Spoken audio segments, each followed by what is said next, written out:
আর হিন্দু। 100 জন খ্রিস্টানকে যদি একই প্রশ্ন করে তোদের ভগবানকে, একবারই বলবে আমাদের ভগবান ঈশ্বর মসিহ যীশু খ্রাইস্ট। মুসলমানকে জিজ্ঞাসা করবে 3 থেকে 5 মানে মৃত্যুর আগে পর্যন্ত, যাকে এই তোদের ভগবানকে, একই উত্তর দেবে, ভাই আমাদের ভগবান হলো আল্লাহ। হিন্দুদেরকে যদি একই প্রশ্ন করা হয়, ভাই তোদের ভগবানকে, কনফিউজ।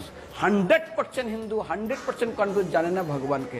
দ্বিতীয়ত, যদি তুমি মুসলমানকে জিজ্ঞাসা হয় তোরা মসজিদে কেন যাচ্ছিস, ওদের শেখানো হয় মসজিদে যেতে হবে নামাজ আদায় করার জন্য। সপ্তাহে ওরা 100% একদিন মসজিদে যাবেই। তুমি যদি খ্রিস্টানদের জিজ্ঞাসা করো তোমরা কেন কোথায় যাবে, কোথায় যাও না, আমাদেরকে একদিন তারা চার্চে যাবে। কেন? ঈশ্বরে প্রার্থনা করার জন্য, ওদের শেখানো হয় জন্মের থেকে, এটা সংস্কার।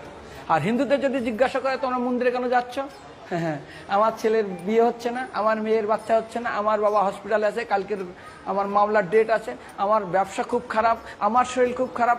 99.99 হিন্দু জানে না মন্দিরে কেন আসা উচিত, তাদের ভগবানকে মৃত্যুর পরে কোথায় যাবে। মুসলমানকে জিজ্ঞাসা করবে মৃত্যুর পর কোথায় যাবে, বলবে ভাই নামাজ রোজা যদি না করি দোজকে যাব, অর্থাৎ নরকে যাব।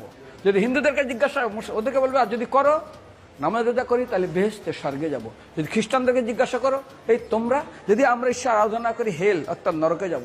যদি বলা হয় যদি করো ঈশ্বর আরাধনা তাহলে তোমরা হেভেন স্বর্গে যাব। আর হিন্দুদেরকে বলে যে তোমরা মরার পরেই 99% হিন্দু এটাই বলে, মিথ্যাই বলে, আমার বাবার সজ্ঞানে স্বর্গে গিয়ে বসেছে। তোর বাবা কি জমি কেনা আছে নাকি স্বর্গে? তোর বাবা জমি কেনা আছে যে তোর বাবা মরার পরে স্বর্গে গেছে, হোয়াটসঅ্যাপ করে দেখি এই যে অ্যাটাচ বাথরুম টয়লেট আমি একদম ভালোভাবে পৌঁছে গেছে, তোর বাবা স্বর্গে গেছে, জানিস তুই?